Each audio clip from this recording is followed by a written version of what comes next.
ഒരിക്കൽ ഒരു മാൻകുട്ടിയുടെ പിന്നാലെ ഒരു സിംഹവും കരടിയും പാഞ്ഞു. താമസിയാതെ മാൻകുട്ടി പിടിയിലാവുകയും അതിൻ്റെ കഥ കഴിയുകയും ചെയ്തു.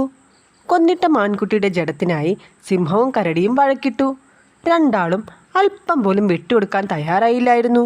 അവനവന് പൂർണ്ണമായും ജഡം അവകാശപ്പെട്ടതാണെന്ന് രണ്ടു കൂട്ടരും വാദിച്ചു. പിടിവാശി മൂത്തപ്പോൾ ഒരേ ഒരു പരിഹാരം മാത്രം: ഏറ്റുമുട്ടുക.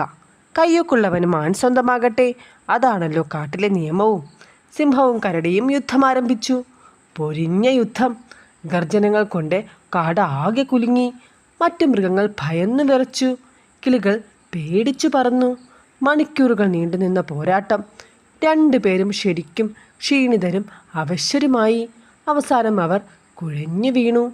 അപ്പോഴും ഇരുവരും വിട്ടുവീഴ്ചയ്ക്ക് തയ്യാറായില്ലായിരുന്നു. സ്വല്പം മാറി മാനിറച്ചി ആരും കൈവയ്ക്കാതെ കിടന്നു.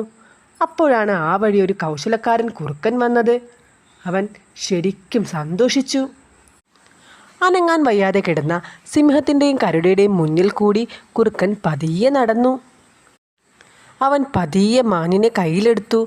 പിന്നെ തിരിഞ്ഞു നോക്കാതെ കാട്ടിലേക്ക് പതിയെ നടന്നുപോയി. വിവേകമില്ലെങ്കിൽ കയ്യിലിരിക്കുന്ന പലതും നഷ്ടമാകും. കലഹത്തേക്കാൾ എന്തുകൊണ്ടും അഭികാമ്യം അനുരഞ്ജനമാണ്.